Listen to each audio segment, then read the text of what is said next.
নমস্কার। আজকে যেটা নিয়ে কথা বলবো সেটি হলো বল্লাল সেন প্রবর্তিত কৌলিন্য ব্যবস্থা 19 শতকে এসে কি হলো সেটা নিয়ে। বলা যেতে পারে 19 শতকে এসে কৌলিন্য ব্যবস্থা বিলোপের কথা এলো, অর্থাৎ এই ব্যবস্থাকে পুরোপুরি তুলে দিতে হবে। এখন এটা বলতে গেলে প্রথমে দেখতে হবে যে বল্লালী ব্যবস্থাটা ঠিক কি হয়েছিল 19 শতকে। 19 শতকে বল্লালী ব্যবস্থা কি হয়েছিল সেটা বলতে গেলে দেবীবর ঘটক থেকে শুরু করতে হবে। দেবীবর ঘটক কুলীনদেরকে 36টা মেলে ভাগ করেন। এই 36টা মেলে ভাগ করার পর তিনি এক একটি মেলের জন্য কয়েকটা মেলকে তিনি সিলেক্ট করে দেন, ঠিক করে দেন যে এই মেল থেকে এই মেলের মধ্যে কন্যার আদান প্রদান হবে, অন্য মেলেতে গেলে হবে না। যদি কেউ উঁচু মেল থেকে নিচুর দিকে মেলে যায় তাহলে সে সঙ্গে সঙ্গে সেই নিচুর মেলে পৌঁছে যাবে এবং কখনোই আর উঁচুতে পৌঁছতে পারবে না বা উঁচুতে উঠতে পারবে না। একই রকম ভাবে যদি কেউ সমান ধরনের মেলেতে কন্যা সম্প্রদান করে, সেক্ষেত্রে যে সম্প্রদান করছে সে সেই মেলে পৌঁছে যাবে, আবার পুনরায় আগের মেলে ফিরতে পারবে। কিন্তু নিচের দিকে গেলে সে আগের মেলে ফিরতে পারবে না। এইটা ছিল দেবীবর ঘটকের নিয়ম। এই নিয়মের ফলে কুলীন বাড়িগুলোতে বা কুলীন বংশগুলোতে মেয়ে প্রচুর পরিমাণে জমতে শুরু করলো। এখন এই মেয়েদেরকে পার করার কোনো উপায় নেই। এই মেয়েদেরকে বলা হয় ঠেকা মেয়ে বা দায় মেয়ে, যেখানে ছেলের অভাবে মেয়ে পার করা যাচ্ছে না, মেয়েগুলো থেকে যাচ্ছে। ফলে 19 শতকে এসে দেখা গেল কুলীন বাড়িগুলোতে 45 বছর 50 বছরের কুমারী মেয়ে বসে আছে, তার বিয়ে হচ্ছে না। এখন এই যে অসুবিধের দিকটা, এই দিকটাকে খেয়াল করে এক ধরনের শাস্ত্রকার তৈরি হলো। তারা নতুন করে শাস্ত্র লিখলো। সেই নতুন শাস্ত্রে লেখা হলো যে 10 বছরের ছেলে, 15 বছরের ছেলে বা বয়সে ছোট ছেলের সঙ্গে বয়স্ক মেয়ের বিয়ে দেয়া যাবে, এটা তারা লিখলেন। এই যে জিনিসটা, এটা পুরনো যে হিন্দু ধর্মশাস্ত্র তার সঙ্গে সাংঘর্ষিক। হিন্দু ধর্মশাস্ত্র অনুসারে বয়স্ক মেয়ের সঙ্গে কম বয়সী ছেলের বিয়ে হতে পারে না, কিন্তু এরা নতুন করে এই এত পরিমাণ কুলীন মেয়ে জমে যাওয়ার জন্য তারা বিধান তৈরি করলেন যে বয়স্ক নারীর সঙ্গে কম বয়সী ছেলের বিয়ে হতে পারে। সেই মতো দেখা গেল যে 19 শতকে এসে যে একটি 10 বছরের ছেলের সঙ্গে 40 বছরের মেয়ে, 50 বছরের মেয়ে, 60 বছরের মেয়ে, এইরকম মেয়েদের বিয়ে হচ্ছে। একইভাবে ওই 10 বছরের ছেলের 20 বছরের বউ আছে, 5 বছরের বউ আছে, 6 বছরের বউ আছে, এইরকম ভাবে বিয়েগুলো হচ্ছে। এ তো গেল সমাজের কুলীনদের মধ্যে একটি ব্যাপার।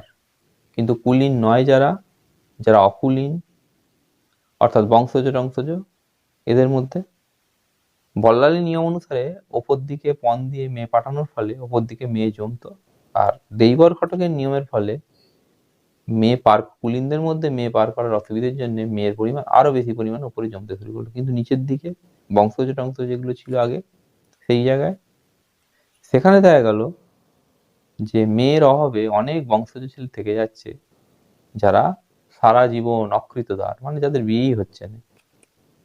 এইরকম অবস্থা তৈরি হয়েছে। কিন্তু এটাও কোনো স্বাভাবিক পরিস্থিতি নয় যে বহু সংখ্যক ছেলে অবিবাহিত থেকে যাচ্ছে। জীবের যে একটা ধর্ম থাকে, সেই ধর্মের কারণে সবাই তো সাধু সন্ন্যাসী হবে না, তাহলে এই ছেলেগুলোকে নিয়ে কি হবে? এই ছেলেগুলো তো খারাপ পথে যাবে। স্বাভাবিক, তারা খারাপ পথেও যাচ্ছিল। ফলে বিয়ে দেওয়াটা খুব জরুরি হয়ে দাঁড়িয়েছিল। বংশজ ছেলে সেই জন্য করলো কি, এটা বলে রাখি প্রথমেই যে বংশজ মেয়ে তো বিয়ে করবেই, কিন্তু তারপরও মেয়ের ঘাটতি হচ্ছিল। তখন মেয়ে নেবে সে কোথা থেকে? সে সাতসতী কন্যা ঘরে আনার ব্যবস্থা করলো বিয়ে করে। এই সাতসতী কন্যা বল্লাল নিষেধ করেছিলেন।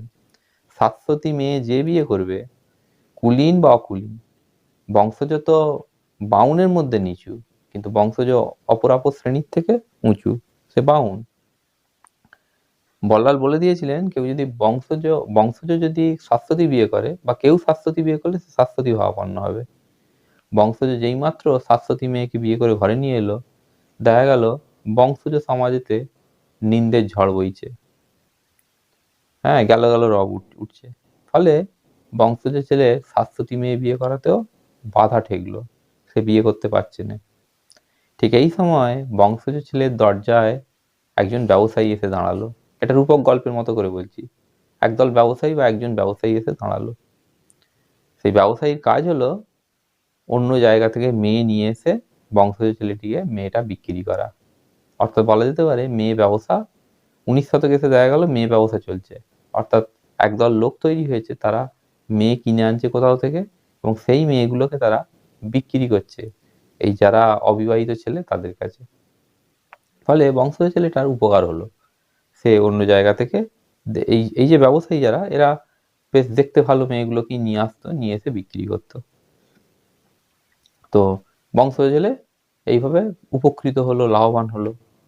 এবং এবার প্রশ্ন থাকে যে এই যে ব্যবসায়ীরা যারা মেয়ে নিয়ে আসছিল, এই মেয়েগুলো কারা? আগে তো বংশজ সাতসতী মেয়ে বিয়ে করলে সে সাতসতী ভাবাপন্ন হতো, কিন্তু সেটা বামুনের মেয়ে হতো। কিন্তু এই যারা ব্যবসায়ী এরা মেয়ে এনে দিচ্ছিল, এরা যে মেয়েগুলো আনছিল, এই মেয়েগুলো কোথাকার? এই ব্যবসায়ীরা বলতো এই মেয়েগুলো ওই সাতসতী পশ্চিমী বামুন যারা হয় তাদের মেয়ে।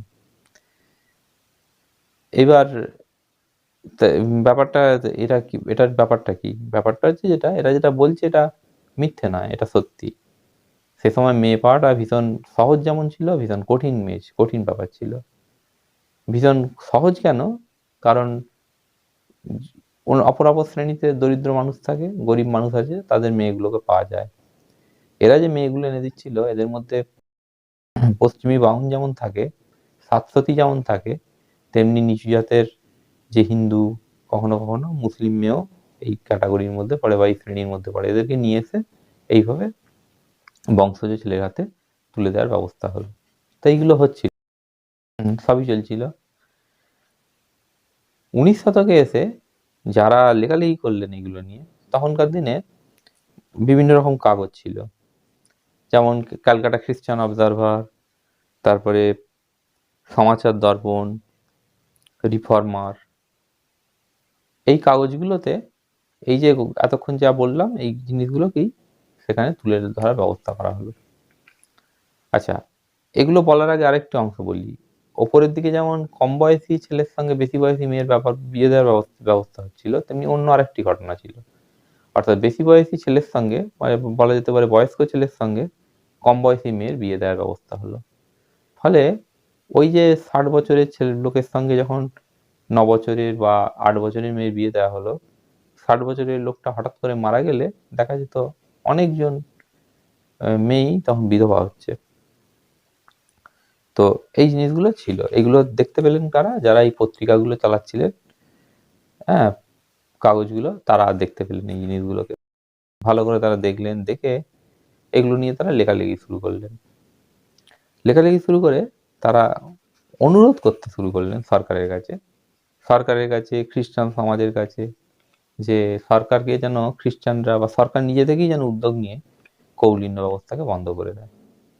এখন কৌলিন্য প্রথাকে বন্ধ করার ব্যাপারে বা তোলার ক্ষেত্রে যাদের কথা প্রথম বলতে হয়, এই লেখালেখি তো এরা করলেন, কিন্তু এর বাইরে কাগজগুলো লেখালেখি করে এর বাইরেও দুজন ব্যক্তির কথা বলতে হয়।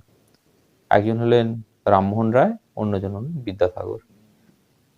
রামমোহন তার সতীদাহ সম্পর্কিত যত লেখা লিখেছেন তার মধ্যে তিনি হিন্দুর বহুবিবাহ এইগুলো নিয়ে তিনি লিখেছেন। তিনি সেখানে দেখিয়েছেন যে হিন্দু পুরুষ বহুবিবাহ করে বলেই মূলত সতীদাহের ঘটনাগুলো বেশি করে ঘটে। কারণ এই বহুবিবাহের ফলে মেয়েগুলো অনেক ক্ষেত্রেই মনকষ্টে ভোগে এবং তারা স্বামী মরে গেলে সতী হয়। এর সমাধান হিসাবে তিনি বলেছেন যে সরকার আইন তৈরি করুক। আইনটা কিভাবে তৈরি করুক? না, হিন্দু যে শাস্ত্র আছে, যে শাস্ত্র বলে দেয় যে কি কি ঘটনা ঘটলে বা কি কি করলে পরে পুরুষ দ্বিতীয় বিয়ে করতে পারে।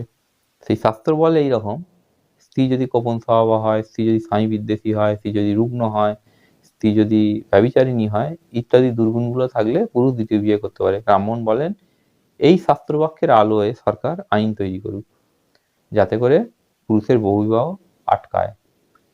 আর তার দ্বিতীয় যে এটা ছিল সেটা হচ্ছে নারীকে সম্পত্তির অধিকার দিক। দ্বিতীয় তার যে দাবিটা ছিল, তিনি বলেন যে প্রাচীন শাস্ত্রকাররা নারীকে সম্পত্তির অধিকার দিয়েছেন, কিন্তু আজকের শাস্ত্রকাররা নারীকে সম্পত্তির অধিকার দিতে চান না। এই কারণে পুরুষ বহুবিবাহ করে, কারণ সে জানে সম্পত্তি ভাগ হবে না। এখানেও তার ইচ্ছা ছিল সরকার হস্তক্ষেপ করে নারীর অধিকার নারীকে দিক, অর্থাৎ সম্পত্তিতে নারীকে অধিকার দিক, তাহলে পুরুষের বহুবিবাহ করা বন্ধ হবে। তিনি কিন্তু এই বহুবিবাহ করা বন্ধ করতে চেয়েছিলেন। তার কারণ হচ্ছে, মূলত যে কারণটা সেটা হচ্ছে সতীদাহের হার যাতে কমে আসে বা সতীদাহ যাতে বন্ধ হয়। এটি ছিল রামমোহনের ব্যাপার। রামমোহনের সমাধান ছিল যে সরকার আইন তৈরি করুক এবং সম্পত্তিতে স্ত্রীলোকের অধিকার দিক। এরপরে যার কথা বলতে হয় তিনি হলেন বিদ্যাসাগর। ইয়ং বেঙ্গলেরও কেউ লিখেছেন, ব্রাহ্মদেরও কেউ ব্রাহ্ম হিসাবে রামমোহন, তো রামমোহনের বাইরে প্রসন্ন কুমার ঠাকুরও লিখেছেন। তো এগুলো তত বড় ব্যাপার নয়। বিদ্যাসাগর মশাই অনেকগুলো প্রবন্ধ লেখেন, লিখে কৌলিন্য প্রথা বিলোপের পক্ষে। রামমোহনের ছিল বহুবিবাহ, বিদ্যাসাগর মশাই ও বহুবিবাহ বলতে কৌলিন্য প্রথাজনিত বহুবিবাহ কে তিনি বুঝেছেন। বহুবিবাহ নিয়ে অনেকগুলো প্রবন্ধ লেখেন। বিদ্যাসাগর যে প্রবন্ধগুলো লেখেন, সেই যে প্রবন্ধগুলোতে তিনি, এখানে বলা দরকার যে তিনি কি ঠিক লেখেন বা কি বলেন। তিনি প্রবন্ধগুলোতে ভঙ্গকুলীনকে আক্রমণ করেন। এছাড়া খড়দহ এবং ফুলিয়া এই দুটো মেলকেও তিনি আক্রমণ করেন। বলেন এরা স্বেচ্ছাচারী, এদের আচরণের জন্য কুলীন মেয়েদের সর্বনাশ হচ্ছে বা কুলীন মেয়েদের ক্ষতি হচ্ছে। এই ছিল তার মত। এর বাইরে তিনি কায়স্থদের বিরুদ্ধে যে কৌলিন্য প্রথা, যেটা বল্লাল করে গিয়েছিলেন, সেই কায়স্থদের মধ্যে কৌলিন্য প্রথা তখন ডালপালা বিকাশ করে বা ডালপালা মেলে অনেক বড় আকার ধারণ করেছে। কায়স্থদের মধ্যে কৌলিন্য প্রথা থেকে আরেকটি প্রথা তৈরি হয়েছে, যেটার নাম হচ্ছে আদ্যরস। আদ্যরস মানে হচ্ছে জামাইকে ঘরে রেখে পুষতে হবে। এই অনেক কায়স্থই মনে প্রাণে চাইতো এই জামাই ঘরে না পুষতে, অর্থাৎ তারাও চেয়েছিল, বিদ্যাসাগর মশাই বলছেন, তারাও চায় যে কৌলিন্য প্রথা বিলোপ হোক, অর্থাৎ জামাই ঘরে বসার ব্যাপারটা যাক। বিদ্যাসাগর মশাই এরকম ভাবে লেখেন। এই লিখতে গিয়ে তিনি কতগুলো উদাহরণও দেন। যেমন দুটো উদাহরণের কথা বলা যায়। একটি উদাহরণে তিনি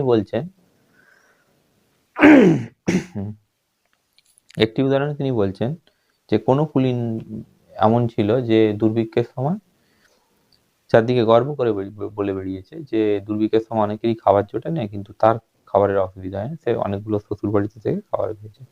আরেকটি ঘটনায় তিনি বলছেন যে এই যে কুলীন ঠাকুর পণ দিয়ে বিয়ে করেন, কিন্তু চাঁদা দেওয়ার জন্যই বিয়েটা করেন। চাঁদা দেন পণের টাকা থেকে এবং শেষ পর্যন্ত টাকা শেষ হতে তিনি বউটিকে তাড়িয়ে দেন।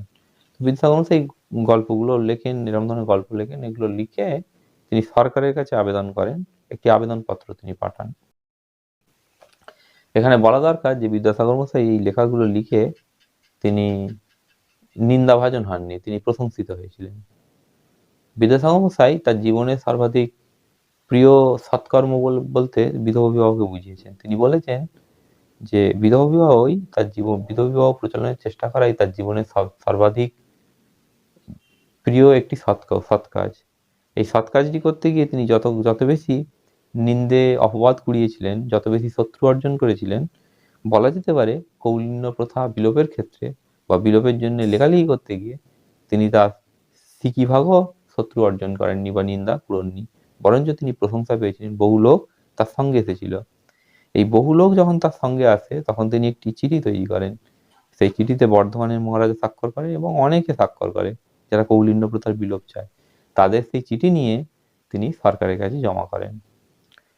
তিনি জমা করেন হচ্ছে 1855 ডিসেম্বর মাসে। এরপরে 1856 মধ্যে বিভিন্ন জায়গা থেকে, হুগলি, কলকাতা, চন্দননগর, পূর্ববঙ্গের ময়মনসিংহ, ঢাকা ইত্যাদি জায়গাগুলো থেকে সরকারের কাছে গোষ্ঠী উদ্যোগে বা ব্যক্তি উদ্যোগে চিঠি যায়। এই চিঠির প্রেক্ষিতে, এই চিঠি এত যখন গেল, চিঠির প্রেক্ষিতে মিস্টার গ্রান্ট সাহেব, সরকারের প্রতিনিধি, তিনি বলেন যে সরকার শীঘ্রই একটা আইন তৈরি করবে কৌলিন্য প্রথা বিলোপের ক্ষেত্রে। তো এই হচ্ছে ব্যাপার, সরকার আইন তৈরি করবে, কিন্তু শেষ পর্যন্ত সরকার কোনো আইনই তৈরি করেনি বা তৈরি করা তাদের পক্ষে সম্ভব হয়নি। তার কারণ হচ্ছে বিদ্যাসাগর মশাই বলেছেন যে তার কারণ হিসাবে তিনি চিহ্নিত করেছেন যে মহাবিদ্রোহ শুরু হওয়াতে সরকার এই ধরনের সংস্কার থেকে সরে আসে। সরকার আর এ নিয়ে কোনো আইন তৈরি করেন।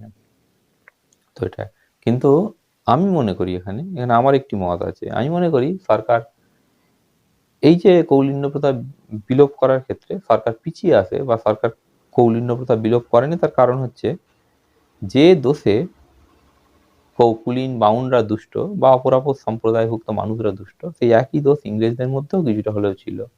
আর ইংরেজরাও একাধিক স্ত্রীলোকের সঙ্গে সম্পর্ক তৈরি করত, তারা ডিভোর্স দিয়ে করে, এরা অনেকগুলো বউ রাখে। এই দুটো হচ্ছে এদের মধ্যে, দুটোর মধ্যে মিল আছে, যেমন একটা সামান্য অমিল আছে, কিন্তু মিলটা হচ্ছে একটা বড়, যে দুজনেই বহুগামী।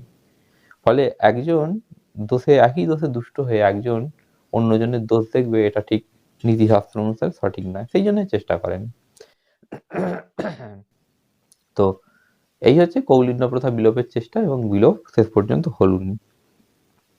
এখন স্বাভাবিক প্রশ্ন আসে যে কৌলিন্য প্রথা তাহলে বিলোপ কবে হলো? কৌলিন্য প্রথা তো বিলোপ হলুনি, কিন্তু কৌলিন্য প্রথা বিলোপ কবে হলো? উত্তর হচ্ছে কৌলিন্য প্রথা কোনোদিনই বিলোপ হয়নি, কৌলিন্য প্রথা আজও আছে। কৌলিন্য প্রথার যে অংশটি নিয়ে এতক্ষণ আলোচনা হচ্ছিল, এটা হচ্ছে শান্তিগুণ, যেটা বল্লাল নির্দিষ্ট করেছিলেন, লক্ষণ সেন বলে দিয়েছিলেন। শান্তিগুণের ওপর এখন থেকে জোর পড়ে, সেই শান্তিগুণ নিয়ে এতক্ষণ আলোচনা হচ্ছিল। যে শান্তিগুণ অর্থাৎ বিবাহ সম্পর্কিত, পুরুষের যে যথেচ্ছ বিয়ে করা, বহু বিবাহ, এইটাকে আটকানোর কথা। এইটা আটকানোর কথা যদি বলা হয় কবে আটকানো হলো, সেটা হচ্ছে 1955 সালে ভারত সরকার, যখন স্বাধীন ভারত সরকার হিন্দু ম্যারেজ অ্যাক্ট তৈরি করে, তার মাধ্যমেই পুরুষের বহুবিবাহ শেষ হয়ে যায়। কারণ এই ম্যারেজ অ্যাক্টের মধ্যে বলা আছে যে পুরুষ একাধিক বিয়ে করতে পারবে না যদি তার প্রথম স্ত্রী বেঁচে থাকে। ঠিক একইভাবে কোনো নারী দ্বিতীয় বিয়ে করতে পারবে না যদি তার প্রথম স্ত্রী বেঁচে থাকে। এর বাইরে আরো অসংখ্য ধারা উপধারা যুক্ত হয়ে আছে। তো এই আইনের মধ্যে দিয়ে বলা যেতে পারে পুরুষের বহুবিবাহ, হিন্দু পুরুষের যে বহুবিবাহ, এটা শেষ হয়ে যায়। শেষ অংশে আসি। শেষ অংশে বলি যে এই যে এত লেখালেখি হলো, এর কি কোনো ফল সেকালে ফলেনি? এই যে ঘটনাগুলো যেকালে ঘটছে, এটা হচ্ছে ঊনবিংশ শতাব্দী। ঊনবিংশ শতাব্দী যখন লেখালেখিগুলো এত হলো, রামমোহন লিখলেন, বিদ্যাসাগর লিখলেন, ব্রাহ্মরাও কিছু কিছু লিখলো, তাই এর কি কোনো ফল ফলেনি? উত্তর হচ্ছে হ্যাঁ, ফলেছিল। বারংবার নিষেধ করলে যে ফল হয়, সেই রকম ফল ফলেছিল। বারবার এরকম বলার ফলে বহুবিবাহের হার কিছু পরিমাণে কমেছিল।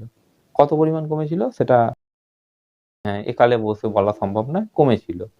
পুরুষ যেখানে 70টা 80টা 100টা করে বিয়ে করতো, সেটা কমে এসে 10টা 15টা 20টা গিয়ে দাঁড়ালো, কিন্তু সেটাও বহুবিবাহই। তো এটা হয়।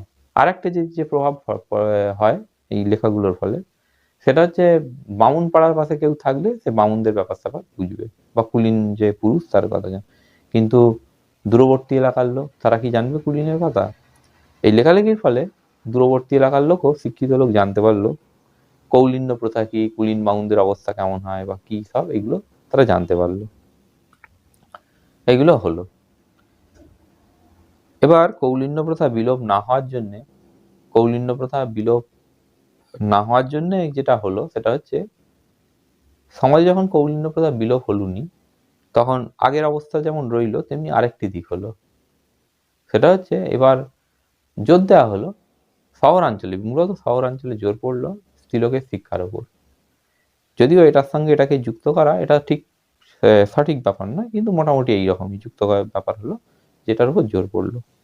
এখন একটি বিশেষ প্রশ্ন থাকে, ভিডিও শেষ হয়ে আসছে, প্রশ্নটি হচ্ছে যে 19 শতকে কেন বিলোপের কথা এলো? 19 শতকে কেন বিলোপের কথা এলো? উত্তর হচ্ছে 19 শতকে বিলোপের এই কারণে কথা এলো যে যতদিন ব্রিটিশ আসেনি, ততদিন ইংরেজি শিক্ষা এদেশে প্রবর্তিত হয়নি। ইংরেজি শিক্ষার আলোতেই রামমোহন, বিদ্যাসাগর এরা এইগুলো প্রথাকে বিলোপের কথা ভাবে। বিদ্যাসাগর তো কৌলিন্য প্রথা বিলোপের জন্য সরকারের আইন তৈরির পাশাপাশি, মানে সরকার আইন তৈরি করুক এটা যেমন চেয়েছিলেন, নিজে কিছু সমাধান দিয়েছিলেন। এই সমাধানের একটি হচ্ছে সর্বদারী বিয়ে পুনরায় চালু হোক, অন্যটি হচ্ছে ইংরেজি শিক্ষা প্রসারিত হোক চারদিকে। ইংরেজি শিক্ষা প্রসারিত হলে কমে যাবে। তিনি দেখতে পেয়েছিলেন যে শহরাঞ্চলের কুলীন, তাদের মধ্যে বিয়ের হার কমে এসেছে। তিনি যে কালে লিখছিলেন সেকালেই এগুলো বলছেন যে বিয়ের হার কমে এসেছে, শহরাঞ্চল মানে কলকাতা শহরের মতো জায়গায়। তো এই ছিল তার সমাধান। তো ইংরেজি শিক্ষা বা ব্রিটিশের সান্নিধ্যে থেকে এই ইচ্ছাটা তৈরি হয়েছিল। তার আগে তৈরি হয়নি কেন? মুসলিম শাসনে মুসলমানরা অনেকগুলো করে বিয়ে করতো, মুসলিমদের হারেমে অনেকগুলো করে মেয়ে থাকতো। ফলে সিমিলার একটা সমাজ, দুজনের সমাজের মধ্যে একটা মিল ছিল। কিন্তু ইংরেজ যারা এদেশের শাসক হয়ে এসেছিল, ইংরেজ যতই তার দেশেতে বা তার এলাকার মধ্যে সে 2 টো বিয়ে করুক, 3 টে বিয়ে করুক, তারা ডিভোর্স দিয়ে করে। হিন্দু যারা মহাপুরুষ বা হিন্দু যারা এই সংস্কারক, এরা ওই অংশটা তাদের পছন্দ হয়েছিল। অর্থাৎ ব্রিটিশের মতো করে জিনিসটা হবে। তাই তারা কৌলিন্য প্রথা নিয়ে, এছাড়াও কৌলিন্য প্রথার দূষণীয় দিকগুলো তারা নজরে আনতে পেরেছিলেন। কিন্তু সেই দূষণীয় দিকগুলো আগেও ছিল, কিন্তু আগেকার লোক ওগুলোকে বিশেষ গুরুত্ব দিতেন না। তো আজকের ভিডিওটা এই পর্যন্তই। ধন্যবাদ। কালকে আসবো একটি নতুন ভিডিও নিয়ে।